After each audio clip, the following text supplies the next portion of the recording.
What's happening, Performance Therapy Nation? This is Mike Quintons, your host of the On Cue Performance Therapy Podcast.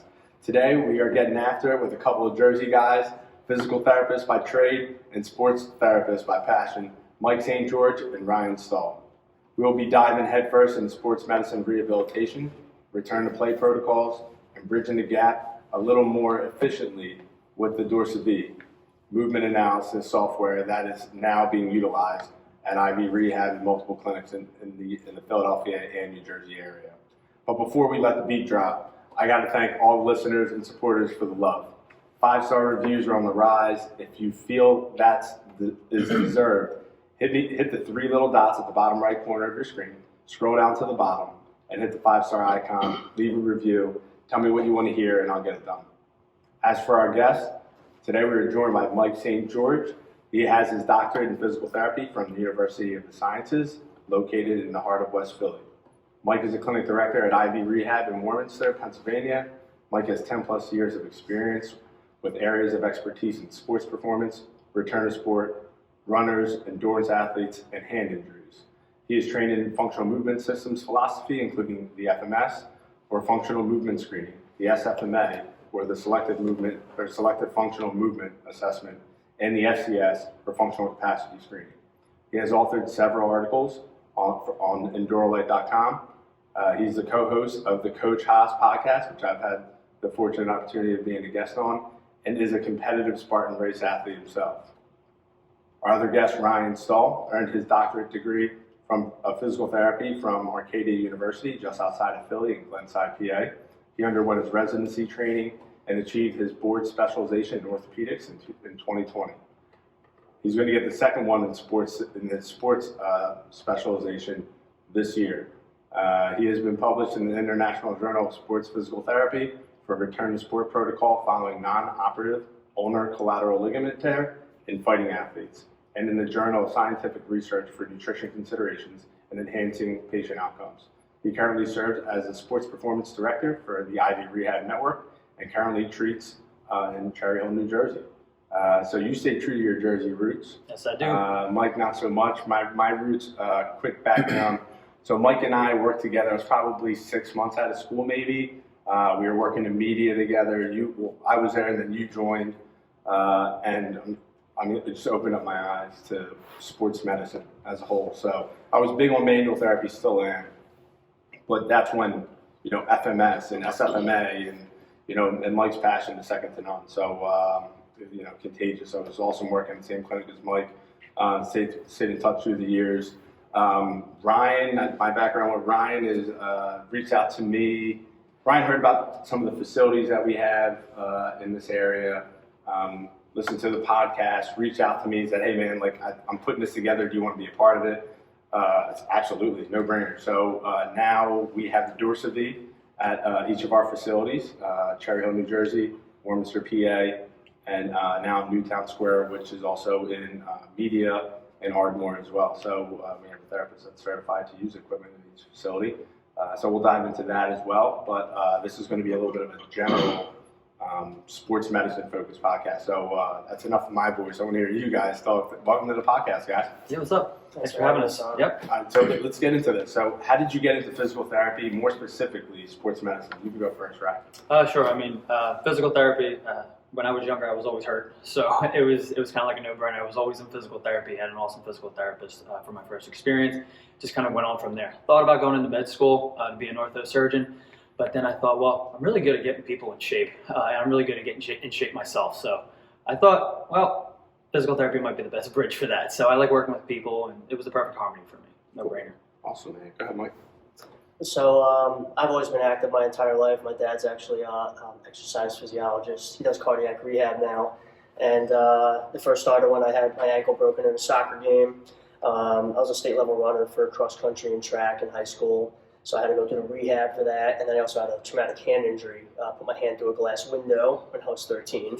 So I'm learning about the nerve and tendon repair and all that. Just really inspired me to want to get into understanding how to fix the human body. I thought I wanted to maybe do architecture, to like designing things, but I am not good at math. So I still count on my fingers, especially when I'm on the assault bike trying to figure out how many calories we got left in a workout. So yeah, I mean, it is what it is. I'm just good at, just visual and just working with people. I just think the human body is fascinating and what it can do. So I firmly believe that there's a connection between architecture and understanding the human anatomy, where things are, why they work, what the angles are, and so forth. So I like memorizing, aside from like nerve innervations and attachment points. Like if you know that much, you can pretty much figure out what muscles can be used, right? Like so, understanding alignment, I'd say it all the time, but that there's definitely correlation. Mike, I'll let you take this one first. What coursework have you taken? I think this is really important for our audience, which consists of parents, athletes, and especially like student PTs. A lot of student PTs and active current PTs.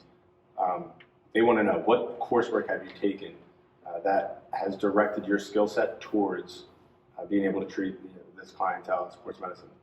So when I first started practicing, the company I was with contracted with the Rothman Institute. So I spent a lot of time shadowing a lot of Rothman physicians and surgeons, just learning about the surgeries, learning about just their treatment philosophies, how they do things. A lot of stuff you just don't learn in school. And then, I took advantage of the continuing ed money, so I really started to dive into the FMS and looking at just some like other courses, in terms of just some like manual stuff. I mean, I did the McKenzie stuff. And then all throughout the years, just trying to understand, especially being like a runner myself and athletic, you start looking at your ways of training and how you're doing things. So then you start getting more into some of the like sport specific stuff. So taking like a Kevin Wilk course, the shoulder and knee update, and really looking at what's going on with the pro athletes and understanding from his perspective. When you watch ESPN and you listen to that, they don't tell you anything that's going on behind closed doors. And then when you go in and you learn about these professional athletes and you see what's really going on, it's mind blowing. Excuse me. And then, when you kind of learn like how to treat that and how to go from there, it just, understands like how do we treat these injuries, but then you start wondering, well, how do we prevent this stuff? So then, starting to move forward in the career, we start looking at just more, the coursework of understanding how to analyze how somebody is moving. So the SFMA helps break that down. And, a lot of like clinicians and, people in general say, well, I do my own screening this way, and that's fine. But the SFMA just kind of helps you organize your train of thought. You could do it any way you want, but it just kind of helps you that if you follow this, it's a little bit foolproof to find out where the issue is. Is it mobility? Is it stability? And then how to direct your treatment. So then you start kind of understanding a little bit more to like how you're doing your evaluations. In school, they kind of give you a broad spectrum of how to evaluate stuff, but instead of just finding a deficit, like, well, this shoulder moves a little bit more than this one, why is that? And then what do we do with that? And are we just trying to get range of motion, or are we trying to understand why that range of motion or mobility is important? So, looking at those courses, and then looking at the fundamental capacity screen was something I took a couple of years ago. It was actually right before COVID. It was the fall of 2019. And starting to analyze a little bit more when your patient moves pretty well, and they pass all these baseline screenings, what happens when you put them under a little bit more stress? So looking at the broad jump and single leg jumping and like a farmer's carry test, they have this posture control test they do, just seeing what happens when you actually load and challenge your patient, what happens. Because that's great that they can move well for a couple of reps, but then what happens when they go out and they're doing yard work or they're doing their sport and they start breaking down? And this will kind of lead into more we'll talk about here, but that course started to open your eyes to that and looking a little bit higher level as to what's happening, with more stress and, resistance and things on people. So then, that course kind of set a foundation for just looking a little bit higher level. And then, you kind of add in some of your other things that'll help out. I took some of the HVLA courses, the Mid-Atlantic Manual Therapy Consultants, great guys, Jeff Rogers and, Alex Antonini. Anthony, that's it, yeah. And again, opening up the skill work that therapists can do, grade 5 HVLA. Yes, we can. Yeah. Yes, we can. Yeah, so HVLA is high velocity, low amplitude, right? So it's a chiropractor would use the term adjustment. A physical therapist would use the term manipulation or grade 5 mobilization. Right? Mobilization. Right? So the thoracic spine, neck, ankle, anything really, hip, all the above. So, and I've taken some of those courses as well. So yeah, same page on that.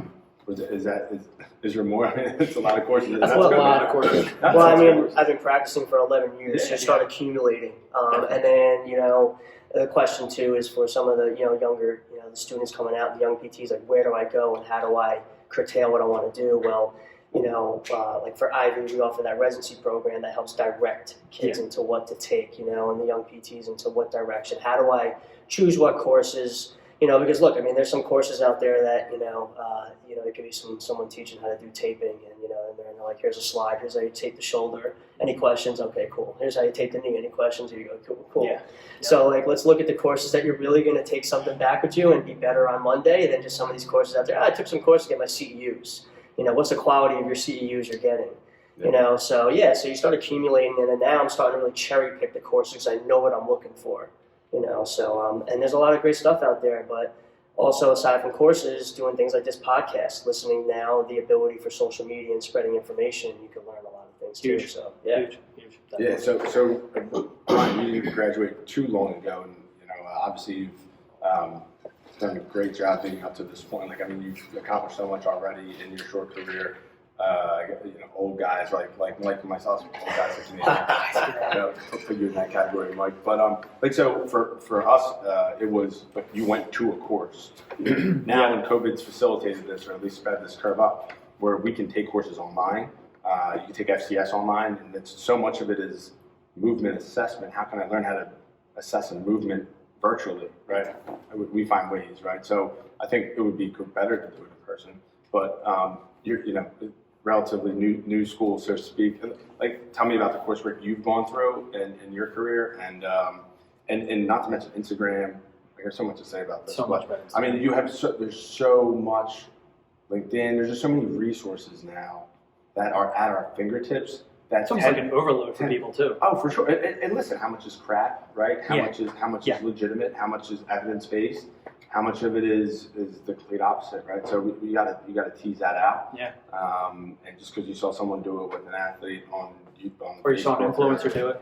Right. It doesn't mean it's appropriate for us to do with our patients. Right. I know you're passionate about that too, but yeah, go ahead about coursework. Any recommendations that and any courses you've taken? So I guess when I was going through PT school, I always just thought like it wasn't like it was good, like it was a good baseline, but I always thought there's got to be more than this, because I was seeing patients and I was like, I'm missing something, right? So I thought, I'm doing like a residency, and I did an orthopedic residency, as you said there, and I learned a lot.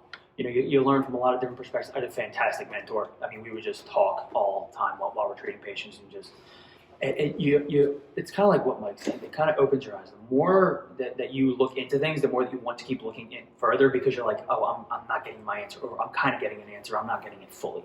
So I said, okay, let's do a residency. Let's see what it is. And my eyes opened up, and I went, whoa, there's a whole lot more to this, kind of like behind the scenes that you were talking about that I didn't even know about. And you don't get that in PT school, and that's not a knock on PT school. That's just how much more there is to this profession, and that's a good thing. That's a really good thing to have, because there's that niche in everything, whether it be orthopedic, sports, neurological, everything like that, right? Yeah. So what's the saying? The more you know, the more you realize how much you don't know. Yes, and the more you're humbled in saying I don't know the answer, the more that you can say I don't know the answer. So that was really, at least early on, that was my initial thoughts. And then I've always been interested in sports and looking at injuries. And anytime you're watching the NFL on Sunday, you see somebody go down, you guess the injury as a physical therapist. Rewind 10 times over. Yeah, rewind it 10 times over. Went up. There's the knee, just like in the Alabama Georgia game. Everybody on social media was talking about that. Right? Was that ACL? Yeah, it was ACL. Yeah, it was ACL. So again, I went into this going, there's got to be more of this. There's got to be more of this. So I was like, well, I mean, there are sports residencies out there. They're a little bit less as defined as opposed to orthopedics. But I thought to myself, I'm kind of like Mike. I was just going to dive in, and I did. And I just started looking up resources. Even when I was doing my OCS, I was like, there's got to be more of this. There's got to be more. So MedBridge is a really good tool for. It's got great organization for a lot of things. I mean, if you're talking about virtual, now since 2020 and COVID happened, it's a great resource. But I've found that you kind of take a little bit of everything from everybody who you see. You take a little bit from, the therapist that you work with initially. You take a little bit from your CIs. You take a little bit from, a Kevin Wilk course or Lenny Macrina course or something like that. And then you just got to do it. You got to practice it in the clinic. You got to practice it on each other. You got to practice it on your friends, on your parents. And then you learn how other things kind of come together, how people move. And you realize, well, how Mike moves is different from how Mike moves. Right. and I guess I don't want to go over too much into it, but I feel like in physical therapy, with the breadth of the depth of information, I should say, there's just so much out there that you start cherry picking, like you said. Like once you find something that you like, you're just gonna look more into it, and you're eventually gonna find it. I have a feeling with how much is out there nowadays.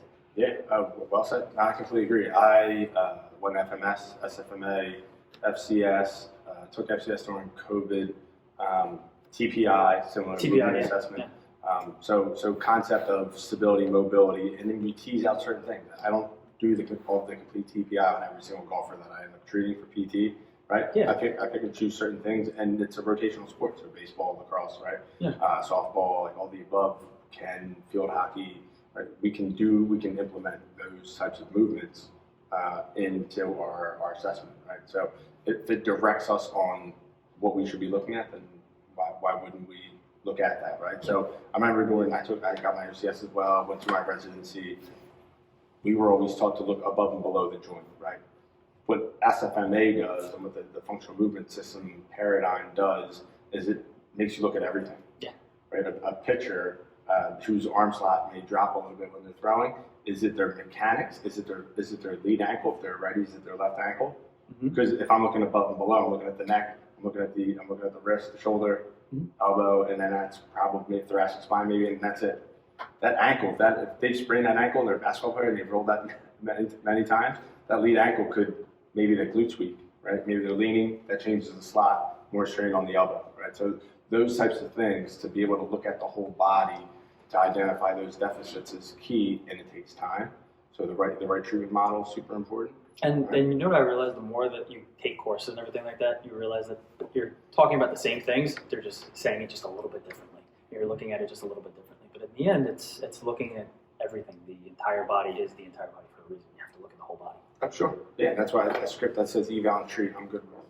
Definitely. Don't pigeonhole me to one thing. So, all right. So I want to get into the assessment. If you guys are going to move on from that, I'm curious, and Mike, you can take lead on this one. Tell me about your assessment or examination approach when when an overuse injury walks into the clinic. So I still follow a little bit of the SFMA breakdown. There's a couple of top tier screens that just kind of help me organize to get a general idea of how they're moving. So kind of looking at, toe touch, extension, rotation at the, mid back, low back, looking at the hips. And you're really trying to just decipher their mobility and range of motion. So seeing, can they move the joints to the range on themselves, or, can you push it further? And seeing just what they're able to do by themselves, and see if, they have that understanding of control, which a lot of people don't. We'll get into that more, but that has to do with just the way our society is now. What people think of as a baseline function as fine and functioning healthy is not. Our term of healthy in America these days is really poor. And that's probably going to bother a lot of people, but if we haven't seen that wake-up call in the past couple of years of everything that's going on, then it's even more prominent now. And sometimes it takes people to really fall hard on their face to realize that. And you saw a lot of that in the behaviors of our society in the past couple of years. So we do not function and move the way we're supposed to. The human body is built primitively to function and to do things. Whatever your beliefs are, religion or science, however the human body was created, if you look at the way we are, it's muscles that move the skeleton and the joints. If the muscles are deficient and not functioning, the body is not going to work. There's no way around that. And people have a hard time understanding that we are meant to do stuff. We sat in the car to come to this podcast. We're sitting now. We're going to sit in the car and we go back. And then we want to go do what? A CrossFit WOD later. We want to go work out. You're just telling your body that I'm not going to use these muscles. This is what I'm doing.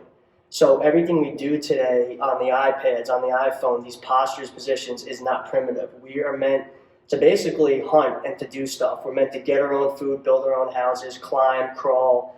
Everything a baby does, and that's what Gray Cook and Kelly Starrett and all those guys preach, is everything comes from primitive patterns. Sure. A baby comes out and learns how to move because it's primitive. They know nothing about mobility and stability. They have to learn how to hold themselves in erect posture to stabilize their big head, so otherwise they're going to fall over. Babies have to crawl. The reciprocal pattern of opposite arm, leg, and crawling is so important for walking. Human beings, and I wrote an article about this for Endurely, we're the only mammal that have the biggest gluteus medius, and we're the only mammal that dissociates hip and pelvis. The only other mammal that can maybe stand up tall is probably like a gorilla, but they don't walk miles or run miles like that. They're on all fours, and there's a reason for that.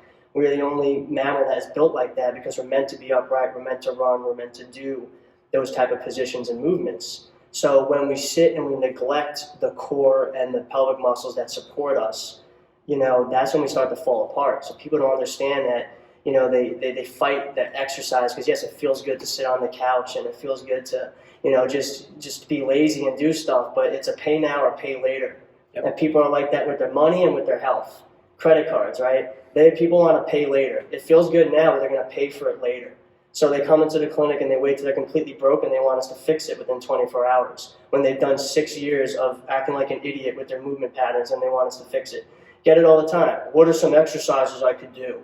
That's what they think of PT. We're just going to give you some exercises. It doesn't work that way. The exercise is a prescription to fix a problem, and you need to evaluate that problem and understand what it is. And even then, someone's going to do an exercise, move completely different than what their body and their mind has been doing for the past 6 years. You think they're going to get it right in just like an hour session? So there's a lot. So when you're really assessing, you have to look at what's going on with this person. And for some people, it's going to be different. Your D1 athlete is going to be a completely different movement pattern than someone who's 295 pounds and, has all these comorbidities. Their lifestyle and their function is going to be different. So my advice is that you have to look at what their function is. Are you going to get them back to doing miraculous things? Probably not. But can you get them back to function around their house and maybe interact with their grandkids a little better? Yeah, that's the goal, So that's kind of what we're looking at with the assessment. Just understand what's going on with your patient and start plugging in and looking at those deficits and seeing what's going on. So that's how I look at the assessment. Whatever, course you take or whatever you do that helps you break that down, that's what you're looking at with each person. So Ryan's nodding his head the whole time. So what else do you have to add to that? Well, as you were saying, wait, my core's not active. I got to readjust a little bit. So I was like, thank you for that cue. I appreciate that. My kid, the nail on the head there. You gotta know what your patient's doing. Are they a mom of three? That has to get around. And, what is their daily activity like? What is causing that tendon to be overloaded, right? Or something to be overloaded? Is it their posture? Is it their mobility? Is it their their strength? Is it their coordination between all of those three things? But it all starts with knowing what your patient likes to do and wants to get back to, and what their capacity to do so is. Sometimes you might have somebody that wants to get back and do just like that, just like he said, and that's not going to be possible because you can't rush biology. You can't rush the 6 to 8 weeks that it takes for that muscle tendon to grow, and that's if you're doing pure strength training, a couple days a week. So I would say you got to take all that into account, and you have to then use your own skills to teach that and cue it properly. I don't think I can really say any more than that. I think you guys nailed it. And overuse injuries in particular, I think it's important that we understand that the injury site is injured, it's damaged, right?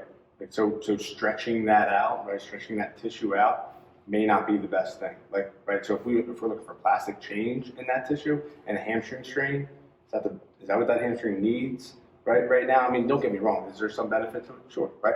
But that it needs to be loaded, right? It needs to learn how to work again. It needs to learn how to activate. It needs to learn, or maybe we also need to look at what's above and below it. What's going on with the hip flexor? What's going on with the ankle? What's going on with the low back? So putting together an algorithm of movements that we could use to assess range of motion with overpressure or strength and their ability to activate, as well as dynamic movements like a lunge matrix, right? Or an overhead squat. Or are their hips shifting side to side, right? Or are they not able to disassociate? So mobility, stability with all that, in my opinion, is what we have to look at, especially with overuse, because it's probably too active, or was more often than not, it's too active. They're overusing it, there's too much strain on that tissue. So it needs to get stronger to recover from that structural damage, but we also have to take the stress off of it too, and what other supporting structures aren't working. I was going to say, if you have a tendon, if it's an overuse issue, if you have something to strain the muscle, what is the story of how that muscle got strained? Right. That is the end thing that happened, but why did it happen? And what do you have to do to fix it? Can we remedy the tendon? Yeah, great. We can do that. We stretch it out. We do a little bit of manual work on it, right? We load it up. But then what happens after that person goes back? Are you just going to re-injure it again? Or yeah. And that's the loading component. And it's the mechanics, too. I don't think we can ignore that. We're experts at movement. Are we experts of pitching? Felt like someone pitching, right? Maybe some of us might be, but not all of us are, right? I'm not an expert on on the quarterback throwing the football, right? So, or like even a pitcher, what the hand does when it comes out of the glove dictates where the rest of the body, like how all the stress on the elbow, right? So if the body's too far forward and the hand is still back, right, we can fix everything, right? We can have everything to be the appropriate strength, but if we haven't addressed, and maybe that's not our position, that's not our job, right? It's probably, I would say, it's more so the job of the pitching coach or throwing coach. Throwing coach. Yeah, here's how I kind of think of it, especially for young PTs who come out. You have to think about, remember the classic iPhone headphones? You put them in your pocket and they come out like a tumbleweed mess, tangled up. How it happens, I don't know. That's what your patients are like on the initial eval. They are headphones that are tangled up or a cord that is tangled up, and your job is to unwind them and get them back in line because they've done so much damage walking around and acting like idiots with their compensation and not addressing it. You know, I've had patients who think it's completely appropriate to just start living downstairs and not doing the stairs because of knee pain. You won't come into therapy, but you'll rearrange your life to live downstairs. I mean, that's pretty much stupid, you know. But people do this because they don't want to come in for PT to get help, you know. So there is a lot of society that's stubborn about it, but once you compartmentalize how you're going to approach it, so you think about the tissue that's under stress. So a lot of PT is just getting people out of pain, so you address the tissue. Get it to calm down, get it to feel better, make sure they're not doing anything to basically piss it off anymore. Once the tissue is ready to behave properly, then you start readdressing movement pattern training, and then you start loading it up. So again, that's why Greg Cook says if you don't move well, you can't load it up. And that's a great philosophy. Let's move well first. 98% of people, especially high-end athletes, even pro athletes, don't move well. They're very good at compensating. So you want to talk about how some of these guys go down with ACLs and stuff, they're neglecting some of the basics. It's always about the foundation. You have to have a solid foundation. Well, what were you going to say, Ryan? I was going to say, let's take like Joel Embiid, like when he had his navicular thing. Oh, you know, how long did it take? I mean, clearly something changed when he started getting better. So clearly an approach changed. So you take someone who comes from, I guess, what country is he from? I'm sure we can Google that. Yeah, well, he's from a different country, so he comes over. So you don't know what the healthcare is like. He just grows up. He's a big guy. He's good at playing ball. But he comes over with these size like 17 feet, and he's in those stupid basketball shoes slapping around on the court. And then they wonder why he's got a stress fracture in his foot. The guy has no neuromuscular control. Did anybody ever work stability? And the organization is like, well, he's on a controlled loading program. And the fan base is like, oh, okay, Joel Embiid's on a controlled loading program. What does that mean? Controlled loading program. That's what they're saying to the public. Exactly, but nobody knows what that means, and the fans are digging into it. But really, when you go behind the scenes, really, he should not be playing ball right now. He has to work on getting more stable and understand why is there a stress fracture going on. I mean, the guy's massive, of course. He's crashing down on that foot. Control the structure that he can accept the load, and then we get back into doing that. You know, and that's his foundation, right? Yeah. You know, the foot and ankle are the foundation of anybody, but especially basketball players. Yeah. The entire sport's played on their feet in an upright position for the most part. And he's from Cameroon. Okay. Cameroon. Yeah. I thought it was Cameroon. I So, didn't want to misspeak. Yeah. Well, you see people that have this natural talent, but it's up to the team to basically sharpen that sword properly. You know, so when we look at staying in the lane, it's the PT's job to get the mobility and stability back. Even if I love CrossFit or I love high-intensity workouts or whatever sport you want to do, and I love power cleaning, it's not my job to teach my client how to power clean. Unless that's really, really something I'm specialized in, but if you're working with a strength coach or an Olympic lifting coach and you're working with a team, you know, and you mess them up doing that, that coach is going to get really angry. And when you listen to a lot of the top-end people in these programs, they'll tell you that. So when you get them ready to do that, then they go on to the next lane and they teach them how to do that. They go, you just have to make sure that they can do that they could actually get to the position. Capacity to do that. Exactly. Have the capacity. Get to the position to throw a ball, get to the position to execute a power clean, and the coach will work on training that. Give them their foundations, and then let the people who do that every day train people in that every day, whether it be their basketball coach, their throwing coach, their hitting coach, whatever it is. They can work on their mechanics. You give them the right mechanics, you teach them how to move properly, and then you let them learn it themselves. Yeah, no, well said. All right, what are some of the major pitfalls of sports, return to sport testing? Now, all three of us are involved in the return to sport program here at Ivy Rehab. So, who better to answer it than you guys? So, what are some of the pitfalls that you've seen? Like, I know you're a big part of this, Ryan. You've started this, right? Yeah. So, like, obviously there's pitfalls, hence why the motivation. Yeah. So, what are some of the major pitfalls? I'll let you take this one first. I mean, we as a profession, sports medicine, just sports medicine, probably don't assess well enough. whether it be that the tests themselves are not good enough at determining what we want them to determine, or we just don't do it enough. I mean, in outpatient physical therapy, sometimes it's real hard for people to do that. Maybe they don't have the structure by which to do that. Maybe the organization doesn't have the structure to do that. Maybe they're not a sports PT, or they're not a more sports-oriented physical therapist that's aware of the testing. The whole thing is that we know that the tests are generally good. There are some that are okay, but they're not great all the time, and there's not a set algorithm as to what we should be doing for every single person. We don't know the timing of the testing, when to do it exactly, perfectly, and we may not necessarily have all the technology available to us to do it. So it's a multitude of factors, but in short, we probably just don't do it enough. I would probably say there's probably enough literature out there that says we just don't do it enough as a profession, right? Yeah. What do you think, Mike? So, like Ryan was saying, that the tests, we implemented some things that were trying to create safety nets. But what I started learning in the year leading up to me leaving, coming into Ivy and getting more into sports performance, was there's something wrong with this testing. Why are these athletes going back and still re-tearing their ACLs? Or why it's saying that they're ready to run, but they still can't stand on one leg? And it's because the body is compensating, and these kids are very good at compensating. So you could just take the 6-meter hop test. We're on one leg, and I could hop really fast to get to that finish line, and I passed it. And then the parent and the coach gets excited. Oh, they did the 6-meter hop test to get there. But it was complete trash to get there. That's like me putting on the emergency brake and flooring my car and just totally destroying my car. Like a little Fast and Furious scene right there. Yeah, I was going to say Tokyo Drift. Exactly. Yeah. So, all right. So you just won the race. But you destroyed yourself to get there. And that's the mentality of athletes, especially in America. It's part of the sport, bro. It's beast mode. I'm going. Well, you want to destroy your body? Well, I hope your sport is paying you a lot of money that you're going to be good for that. I mean, you see a lot in the NFL. These guys willing to sacrifice their bodies for the money. But even then, some positions like running backs are cycling out within 3 years because it's brutal. And they still want to be able to have time with their kids. And the financial component doesn't reflect that. Well, it reflects that they're only in the league for 3 years. So. But we're talking about high school and college athletes here, who someday you're going to have kids and you want to have a family and a career, and you're totally destroying yourself here for this what? And the parents are pushing these kids to do this. So we have to take a step back and look at what's going on here. So those testing have loopholes in them. And that's a conversation we had with Dr. Trent Nessler when I brought him on our podcast, and we started to talk about this and learn about DorsaVi and all that. He explained that, and he has all the research showing where there's holes in this, and that's when we started to create that system that is going to find these deficits and show us exactly what's going on there.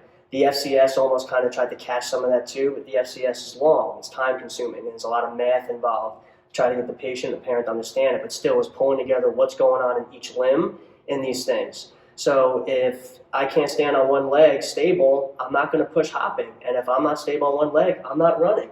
But yet there's PTs out there that are clearing athletes going to, well, let's run for 3 minutes and then walk for 1 when they're not stable. What are we reinforcing there? We're reinforcing survival technique and compensation just to get through it. So why don't we take a step back and look at what are we actually doing here for the athlete, Yeah, I mean, some people will say you need to relearn it, have your body relearn it, right? Whether they're running or everything. I mean, there might be some merit to that, but what can we as therapists do to try to make it so that they don't have to relearn the entire thing, and they just may have to relearn a component of it? And that relearning is probably unconscious, and we can't even quantify that in any sort of realm.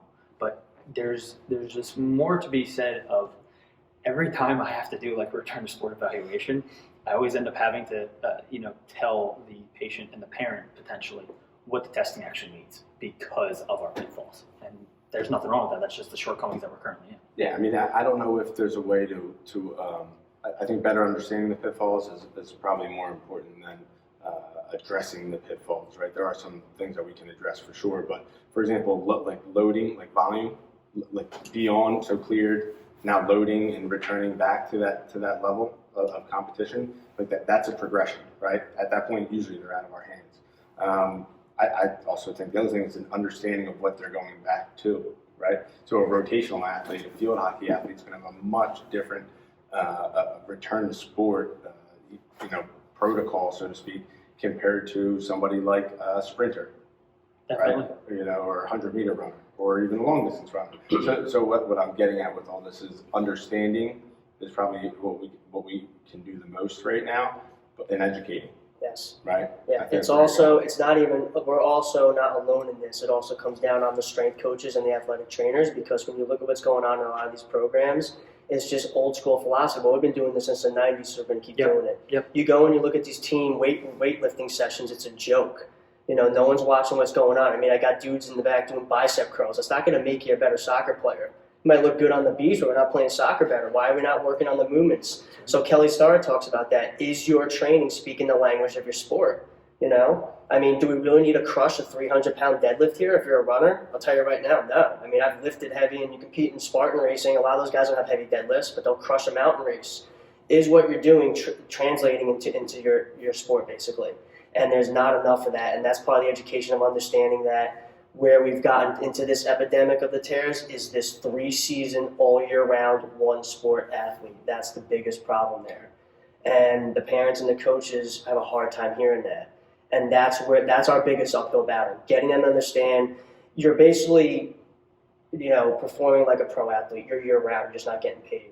So if you want to do that, you have to do the things that are involved towards taking care of yourself. And part of that is understanding that foundation. So if you're going to play soccer all year round, where is the time to take a step back and work on sleep, nutrition, you know, foundational stuff? You know, you're just doing skill work all the time. These coaches sometimes even crush some of these teams. It's like, well, we just had a game, we're going to practice tomorrow.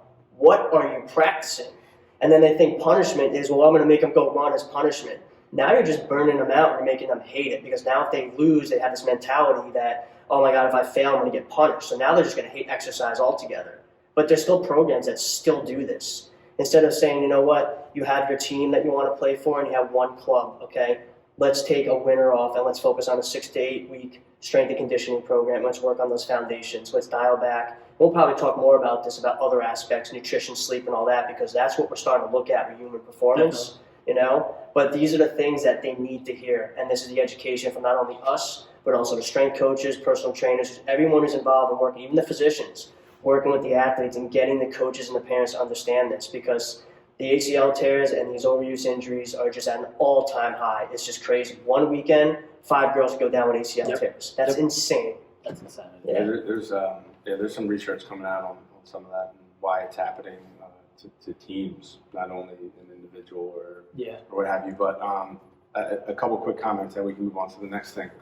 Paul Kenny was on the podcast. He's a strength conditioning coach with Marino Athletic Performance up in Downingtown, and he will not allow an athlete, I believe it's 7th grade, the 7th grade or younger, and that athlete is a single sport athlete, he won't train them.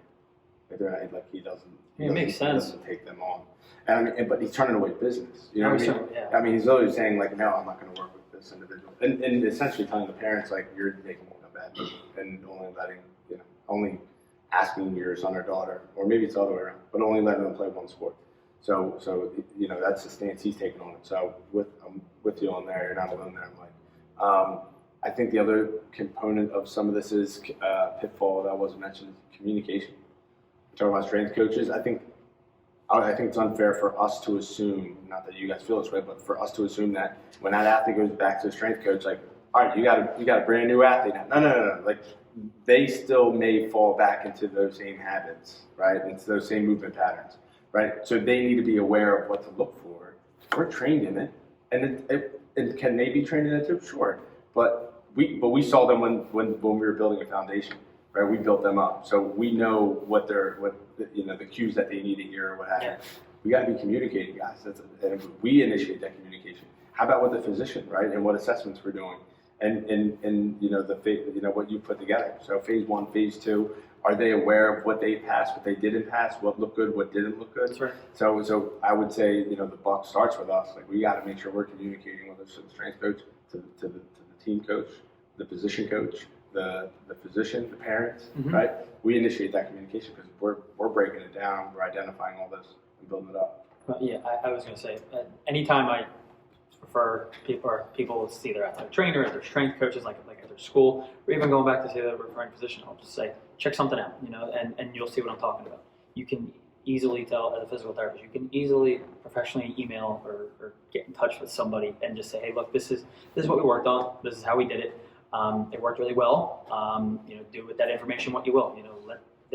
Let the other professionals who have more time and more training in certain things that we don't do what they do best. Come to the clinic. We'll tag team the session. Like just tell the strength conditioning coach or offer, come to the clinic. Tommy's going to be here tomorrow at this time. If you have like a half hour, 20 minutes, whatever, we'll run through a quick assessment. I can show you what I've been doing. Why? I don't know how often that actually happens. And do they have the availability in COVID? Right? Obviously, a lot of things to dive into there, but plenty of pitfalls. Plenty of pitfalls. But let's address one, right? Like an easy one. Communicate. You know what I mean? Doesn't take much. It doesn't. All right. So what is the DorsaVi, right? Like we're getting into this now at Ivy Rehab. So I'll let you take this one, Ryan. Sure. What is the DorsaVi? So with all the advancements in technology in the world, this is a pretty darn cool piece of technology. So it's essentially wearable technology. It's technology that uses basically feedback while it's on your body to give quantifiable pieces of information and data for things that we, just as therapists, would usually say would just be like a qualitative piece of information. But now it actually can quantify a certain piece of information that we can now use to, whether it be screen, assess, I wouldn't really say assess, things that we can assess that say, is our therapy effective? Is our therapy effective? Is our training, are our training methods effective at rehabbing this athlete and putting them at the least amount of risk as possible for re-injury, because you can't prevent injury. In sport, you're at risk for injury. Right. Mitigating risk. Yeah, you can only mitigate risk. You can only mitigate risk. So the the capability of these sensors is just really cool. I mean, what they've been able to do has been really, really cool to kind of see and, like I said, quantify, because all of this used to be just like a circle that we would put on like a return to sport form, and then you hand it back to the doc, but the doc doesn't really know what's going on, or he can't really see anything. Now we're able to quantify it, and that's pretty cool for us. I like it a lot. So, Mike, you mentioned that you worked it was King of Prussia, right? Rothman. All right, so I know some of the docs that you worked with and worked with them myself. And I had some return to sport protocols that I would have to put, or testing I would put an athlete through, especially like ACL. Can you offer like a touch of information, if you recall, with some of those like return to testing, like the single leg hop test, and you're looking for like symmetry and distance, right? Like run through a couple of those and tell me what the difference between that and DorsaVi is, if you don't mind. I mean, it really was just looking at some of those simple tests and just seeing, like how stable they were, and then you would document. But like Ryan said, now you get to actually quantify exactly the severity of the varus valgus, exactly the severity of what's going on. So not, the left one looks a little bit unstable than the right. Now we actually know how much that is going on. It really just gets rid of the eye test, things that we can't see. You also can, test it as a baseline and then put them through a conditioning workout and then retest it and see what happens under fatigue. That's what Trent Nestor was looking at with the AMI, which is the Athletic Movement Index. Now, again, I'm going to use this hard number, 98%. A lot of athletes up there are not going to pass the AMI test, especially at the high school level. And that's okay. Yeah. That's okay. Yeah, it's okay, but it's just showing how far we are off of the baseline and what they need. Yes. So what he's saying is that it looks at fatigue, because a lot of these injuries happen under fatigue and velocity, and you combine those two with other things like a rainy day, it's humid, the poor hydration, poor sleep. Nutrition. Some of these teams are they're playing 3 tournament games, like 4 games a weekend, 5 games a weekend championship. Yeah, and they're either eating like a silk milk and some like granola bar and stuff, and it's crazy, and they're just doing this, and so it really looks at what happens when the athlete really breaks down. So you can do a bunch of variables with it, but the AMI test really looks for that, for the fatigue. He also created something else where, you're familiar with the test, Ryan, where you had to do the box step-ups? And So there's another higher level test where you have to do stuff fast after. It's almost like a high-intensity workout with the sensors on and seeing what's happening. The sensors you also can put on for a running assessment. We could do an acceleration-deceleration test and see what happens when they run the 20 yards and as they're decelerating. The strength coach I work with has been developing a deceleration program. These kids do not know how to stop. It's amazing. And even in my days of King of Prussia, I was treating a kid who the father was convinced he was going to be an NFL tight end. And I watched him. He could not stutter step and stop, control of his feet. It was amazing. He would have went through the window if I didn't put him up like 5 yards ahead of time. Like, he just had no control. And I'm like, we need some work here, So the definition of what they think is performance really isn't performance. So this really shows the severity of it. And then it'll show, again, like Ryan says, is what we're doing working? And again, people are going to get real tense now, but maybe you have to accept what you're doing is not working as an athlete and as a PT. I know we get emotional and we get attached to our favorite exercises, and you see that in some of these cookie cutter, high factor. Yeah, we all did it. But it's, did you progress from that and are you learning? But there are still models out there that run these high volume clinics that literally pass an athlete a piece of paper and say, do these. Well, all the other athletes respond to this and rotator cuff stability, so, do these, will cover the bases. That's not skilled PT. Give me a break. But yet these kids are blinding up in these places like that, and parents are paying for it because they don't know any better.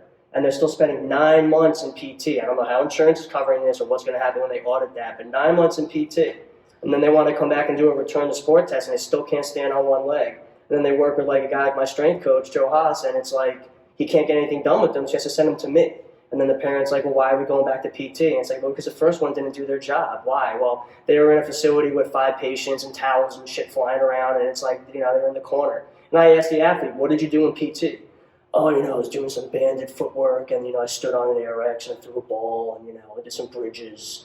And I get this paper handout of, like, stick figures of, like, glute squeezes and clamshells. I'm like, so you paid $45 copay 3 times a week for 9 months to squeeze your butt cheeks together on a table?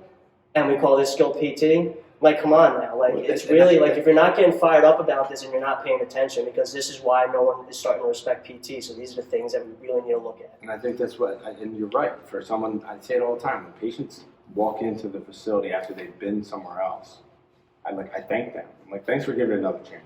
Yeah. This experience Many should be much different. So I thank you for bringing that up. Not all PTs are the same. Not all chiropractors are the same. We don't have to get into that. Not all physicians are the same. Not all surgeons and physicians are the same. So a couple things that I have found that are different between the two is that we try to quantify it with some of the older at least the ACL return to sport protocols with comparing one limb to the other limb on a broad jump. We did it on the 3 jump over the line, crossing the line. We did it on the same side. What else was on the FMS? We put it through the FMS. Yeah, the FMS. We measured the girth of the limb at certain points away from the patella. Now, what this does that's different, in my opinion, is I'm getting what we would see with our eyes, whether it's knee valgus, like the knee pointing in, or not. Now we have a number that we can attach to the joint angle. Well, here's the problem too. We're assuming the good side is the good side. It's the good side. That's right. But a lot of these kids, the good side is actually the crap side. And so now you have 2 crappy legs. You have one that's coming back from a surgery, and then one that was just crappy to begin with.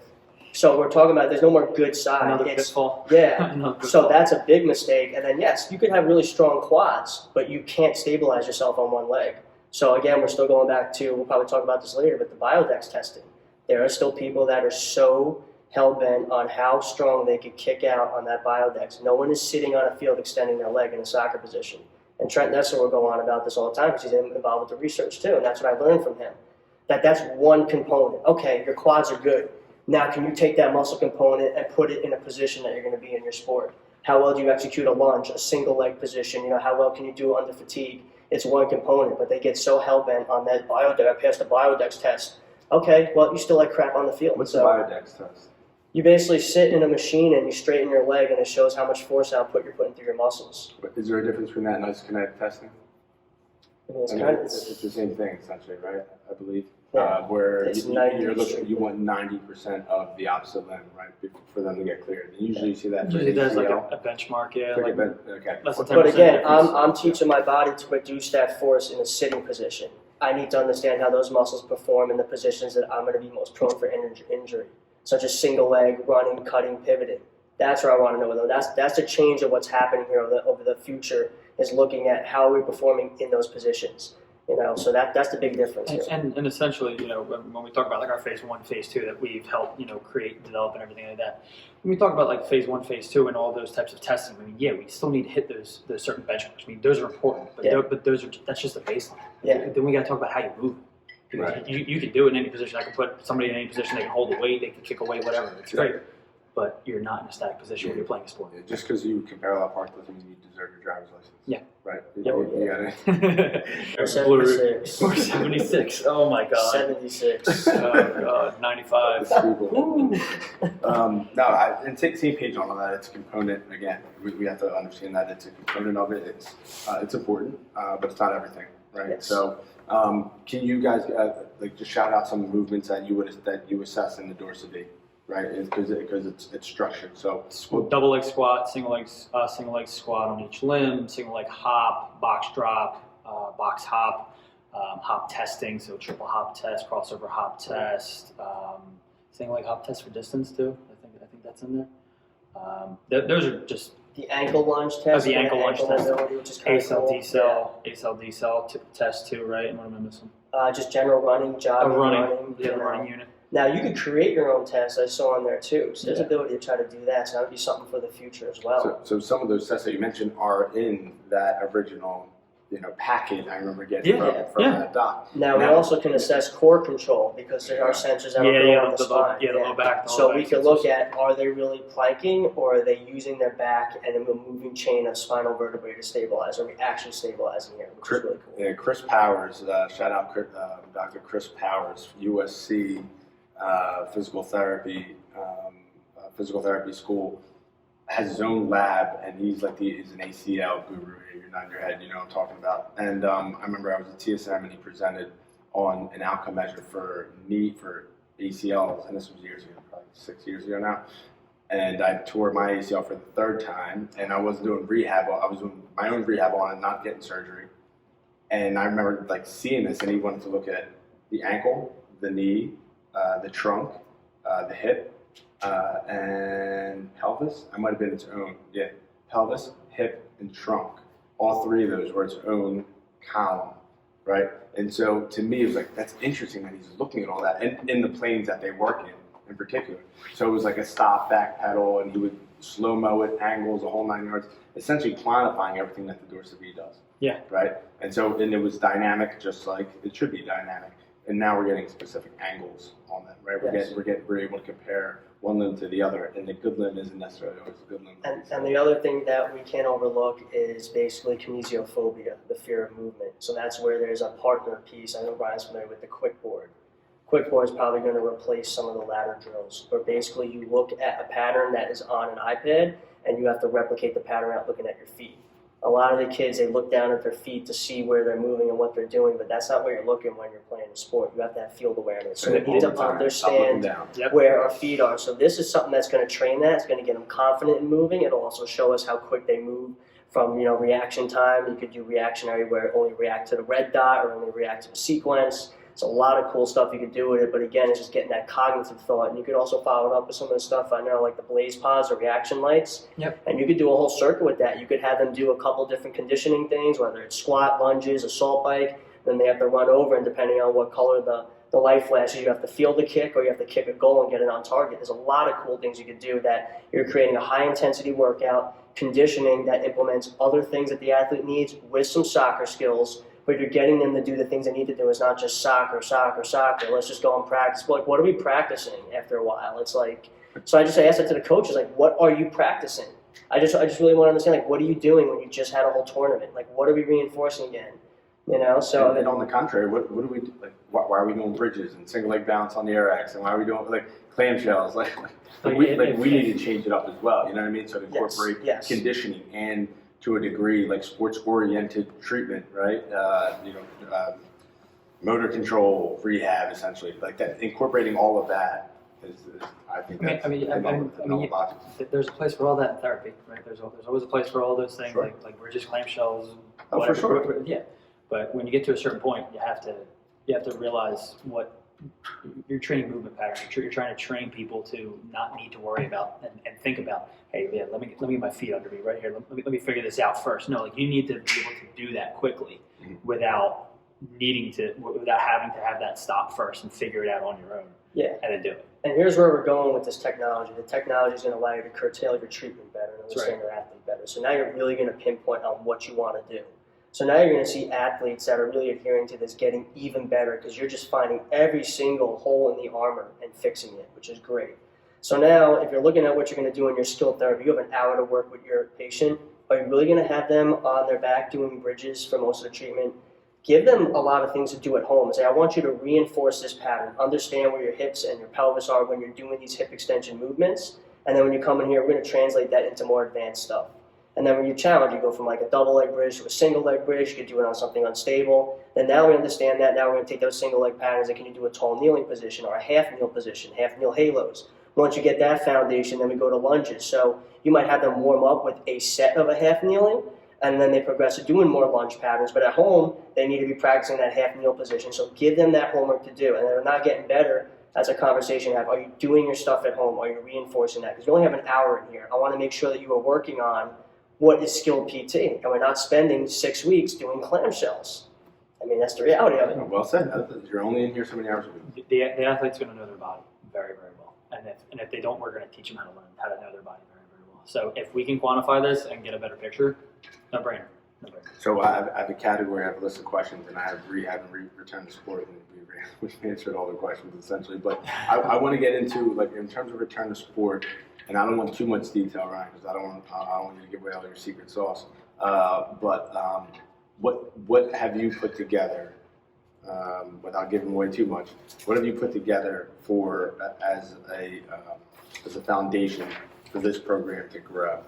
Right, like what are the therapists using to get athletes to get ready to return to sport? I mean, they're using a combination of, if you're talking about like testing, I mean, yeah. we're using a combination of, strength testing and different functional testing that is most relevant and timed most appropriately for their diagnosis, right? So we're making sure that we're clearing them essentially to progress properly at the intervals that are probably the most important in terms of their recovery. And we're doing so in several ways, obviously, with different pieces of technology, several pieces of technology, actually. But we're trying to do it in a manner in which we can give the athletes something to work towards and to have them understand that this is where they're at, so that they can work towards it, whether that be with physical therapy, with strength and conditioning coaches, whatever it may be. Yeah. It's probably the best way to really. Yeah, I think it's going to help a lot more than that. I mean, you're right. You nailed all the important stuff in terms of what's offered. It's giving the physical therapist a tool to identify what they still have to work on, right? Yeah. Like you said, sometimes we got to take the medicine. I mean, this isn't better. We got to work on this, right? Well, and also, I mean, when these athletes are going back for their follow-ups, whether if they had surgery or they're just going back to see their sports medicine physician, a physician extender, whoever it is that they're seeing, they got to have that information too. I can't tell you how many orthos that I've spoken with or athletic trainers that I've spoken with said, if I had all this information, I would be a hell of a lot more confident that we need to do more. So, and here's the reality: how much time, if any, does the surgeon have at a 3-month follow-up with an ACL or a 6-month follow-up with an ACL? We have a lot of time that we can do because we may be seeing them more frequently. So the reality is that the likelihood of a surgeon spending more time with that patient isn't happening. Right, it's low. So likely that they're going to spend more time and do a different. It's our job to do the assessment. It's our job to give them the information that they need to be able to make the best decision in terms of clearing or advancing, et cetera. And I think that's another thing that you're doing here that is probably more important than anything else. Is that you're setting this patient up for success by communicating appropriately to the physician, or the decision maker. Right? Yeah. Basically, I think that's the easiest way to say it, is that we're checking all the boxes to make sure that we're putting them in the best position possible to move forward. Because if they're not in the best position to move forward, then what are we doing? Are we doing our job? Yeah, are we giving tools that we have, in that information, right, to the person who makes the decision? Is there anything else to add on the program that you've put together? And I know it goes beyond the return to sport, right? You're doing a ton throughout the entire organization. But without diving too deep into that, I'm curious if there's anything I'm missing in terms of the return to sport, and then DorsaVi's role in that, right? Yeah. So I mean, obviously we're collecting information, with DorsaVi and whatnot, but we're seeing, how many studies get put out on ACL tears every year? A ton, right? Well, the last one was just right before COVID. It was showing if you return before 9 months, you have an 8 times likely risk of retearing. Yeah, and then you got guys like Tim Hewitt who were saying it's got to be 2 years. It's got to be 2 years. Well, we have so much of the bridging a gap to bridge here. You know, I mean, can we? Is there some sort of, you know, with all the information and all the pitfalls that we know about, is there something that we can do and put together that can be a little bit more comprehensive and that can maybe not be fully? I mean, yeah, it's innovative, our program, and just by nature, but is there something that we can do to help, you know, bridge the gap and I guess stop as many pitfalls from coming forward as possible, Sure. you know, with rehabilitation. I mean, that's all it's about. It's trying to make the best of what we have and in the end game to help the patient, you know, get better, right? Well, I mean, here's the thing. So we go to school and we come out with these doctorate degrees. So any, you know, students graduating and hearing this, okay, so we have a doctorate degree, but we are still not respected as doctors. You know, we still are kind of, you know, have to go to these gatekeepers of physicians and surgeons. There's no disrespect to them, but we need to get out into the community that people need to know when and where to come And what to we physical can do, therapy. and what we can You have do. a suspicious mole on your back, you go to a dermatologist. You don't feel well, you go to your PCP. You need to understand that if you have certain types of pain and stuff. I mean, I still talk to, you know, coaches and parents who say, well, never mind my own daughter that you're treating, but, you know, I have these other, you know, girls that are, you know, they're not moving well. Can you fix their back pain or back issues before they even get pain? They just don't know what we're capable of doing. Do you work on feet? I see you do a lot of back. You work on feet. They don't even know like what we do. So and that's our own fault, because we are transitioning and progressing as a profession, and it's okay to accept that what we were doing in the past wasn't as efficient. But every profession learns and grows. Even surgeons, you get new tools, new surgical techniques. Right. I mean, you saw what one of the Rothman docs who put out that new thing for the rotator cuff. It's like a balloon you insert in that opens up the subacromial space to buy some time to just work on rehab mechanics. I mean, that's an advancement. Didn't have that 10 years ago. But why can't we accept that that's something new that might be happening instead of just doing cortisone injections? Now that might be a new procedure. So when the young kids are coming out of school, I want them to understand that this is a time that our profession is progressing, but we need to do the legwork for that. So we have to start thinking about what we're doing. So, like, nothing's really a secret. You go on Instagram and LinkedIn and you can see people put up treatment techniques, they put up exercises, and the strength coach I work with, you know, Joe Hos of Sports Rehab over connected with our facility, he created a program that bridges the gap from post-PT back to the sport. Because when I was in the beginning of my career, we talked about protocols. When you discharge a patient, you would just pray that, okay, well, what are they doing from month 4 or 5 to 12 months? You would just hope they got in with somebody, but who was doing that work? So Joe created a niche where he's in with a lot of the coaches and the family members and the kids, and he created an algorithm and a program, and he needed a PT. So that's when we kind of got together and we started working on that, where you understand where the PT cutoff is, where the strength coach is. And I just had a conversation with a surgeon treating a patient, and he couldn't understand how I got a kid 4 months post-op ACL ready to go to strength conditioning. It's because we're being effective in what we're doing. And I did the DorsaVi, I did all the limb symmetry, all these things check out. He has a great foundation. He is ready, he's past the skilled PT part. But in his facility where he's using his PTs, they're in there for 6 to 9 months. And maybe it's time to accept, well, maybe your PTs just aren't doing that good of a job. And that's going to bother a lot of people. Rectums are going to get tight. But I'm telling you right now, sometimes we have to accept that. Is what we're doing working? And a lot of athletes don't want to hear that. You see that at high level. You even see it in the Spartan Race community. People want to do what they want to do, but is what you're doing working? Are they getting better? If you have the ability to get a patient better, that's better outcomes, you could close the gap on how long they're in PT. Why wouldn't you utilize that? Why are we accepting that PT needs to be this long? Why can't we build that foundation better? So we have all these tools that are resources, so it's how you put it together. So when we talk about, like, Ryan's developing a program, but, you know, like, because like Joe and I talk about this, well, anyone may do see people like stealing some exercises or getting some ideas. And that's great, you're getting creative, but anybody can steal an exercise. Anybody go on Instagram and be like, oh, so that looks cool, you know. Like the whole phase where everyone was standing on Bosu balls and doing stuff like that. I got a great sports performance guy who lives out in Chicago. We actually brought him on our podcast, Carmen Del Mastro. This guy is amazing, and he hates standing on the Bosu stuff. He works with pro-level soccer players. He does all that stuff. He has some of the most creative things ever, understanding positions and force production and stuff. I mean, he's awesome. He used to work over at Fit Life in the facility, and then he got this opportunity. But you look at how he thinks, and you look at people just doing stuff that's like, we call it shiny object shit. It just looks cool. Also, I'm going to do that my patient. And your patient isn't learning anything. They're just trying to survive. And so, oh, look at this cool exercise, you know? From my Instagram feed. Yeah, you know, but you play stupid games, you win stupid prizes. So, you know, you have to really look at what you're doing. Are we getting better? Are we making progression here? You know, are we getting to where they need to be? And I mean, just to kind of put a bow on this, it's, you know, medicine's an art and a science, right? I mean, we have limitations in what we're able to do. But, you know, I guess the thing that we should think about is that there's not always an exact science to this right now, and there's nothing wrong with that. I mean, there's nothing wrong with that, but we as a profession have to understand that and be able to recognize that and be able to say, okay, well, how can we fix it? How can we try to plug a hole? How can we do it? We don't want to throw a Band-Aid on it. We want to try to stitch it up, make sure everything heals right. So what you do is you gather data. Gather data. That's exactly what we're doing that. We are we're doing with DorsaVi. We're doing with the phase 1, phase 2 testing. That's right. We're following up after discharge to see if there's any other injuries or any irritation to the initial injury. So we're gathering data. We're going to fine tune the system. And to me, it's not being satisfied with having this cool toy and we invested into it and we got the phase 1 and phase 2 and we're sitting here saying, look at us. No. We're taking it a step further. And we're gathering data. We're working with our outcomes team, and we're going to see what's working, what's not. What sports, how when were they discharged, how often did they come in? We're looking at all that. Any facility can have fancy equipment. You see it all the time. It's how you use it all together is the skill. And it's having a system in place to make it effective. Yes. That's the biggest thing. It's having that system already in place so that if you're getting treatment from XYZ, they know what they're doing. And they're using the right amount of information, data, everything like that. And being in a system that trusts you to do it. Yes. Right? Come on.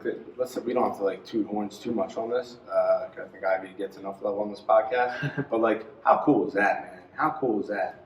We've all worked other places, and we're not bashing anywhere else. I'm not in. We don't do that on here. I don't bash other places, but I will. Everyone can look in the mirror. Every PT company can look in the mirror and say, would I invest $7,000 on a piece of equipment and then reassess if it's actually working, and then actually get the training in place to support this staff? That takes more time and money and effort. Come on, who does that? That's a big ask. That's a big ask. I got the same philosophy. I just let the patients speak for that. If they come out and they say a place isn't doing a good job, hey, it's better for business, but it's bad for the profession. So for all these other places that aren't doing a good job, it's just hurting us more. So you can sit there and you can call them out and you can say bad stuff, but it's not going to get better. So we have to be the leaders that spearhead that to basically create the change and create a standard. So I think about that as an athlete and as a profession. Winners focus on winning, losers focus on winners. I don't care what the competition is doing. Is what I'm doing creating a good product? I don't care what the other athlete is doing. He might have a different lifestyle, different genetic makeup. What he's doing working, but is what I'm doing working for me? Am I getting success? I don't care what he eats for breakfast or what he's doing. You can't focus on what other people are doing. You have to focus on yourself and what you are providing. And if you're doing that, because, great example, Toys R Us didn't go out of business because of Amazon. Someone dropped the ball there. If you put me in charge, I would create a great place for people to come in to get toys, parents. It would be an awesome experience. It would be juicy as hell. Let me tell you, somebody dropped the bomb there. Oh, Amazon put me out of business. You see Starbucks and Dunkin' Donuts across the street from each other. Both are booming, especially in the summer before people go down to the shore and around holidays. Nobody's going out of business. Both are creating a product that people want, okay? So I don't want to hear someone else put me out of business. Oh, the competition's going to pull from me. Again, winners focus on winning. Losers focus on winners. Listen, if that's not if that's not your presidential speech right there. Monday motivation. Put it up on the whiteboard. It's not Monday though. This Monday. That's Monday. Okay, 2 days. St. George Stahl, 2024. There we go. Come to a poll near you. This is awesome. Listen, this is a teaser. It'll be part 2. Quick hitters. It won't be as long as this podcast. But for the people who are listening to this podcast, can we get some contact information? Mike, why don't you go first? What's the best way for someone to contact you? And then some of your handles, your TikTok, all of it. You want me to give out my cell phone number? That gets a little wild. No, we don't know. That's what I'm saying. What are you doing? My wife's going to kill me. You turned juicy way too many times for you to get that. You can find me on LinkedIn, Mike St. George. I really like posting the stuff that we're doing, explaining what we're doing and showing what we're doing. Instagram, honeybadger_juicy. You're going to get a mix of training and PT-related stuff and everything juicy. Facebook's just a hot dump, so I'm not really on there. So, yeah, LinkedIn and Instagram. And what's the name of your podcast?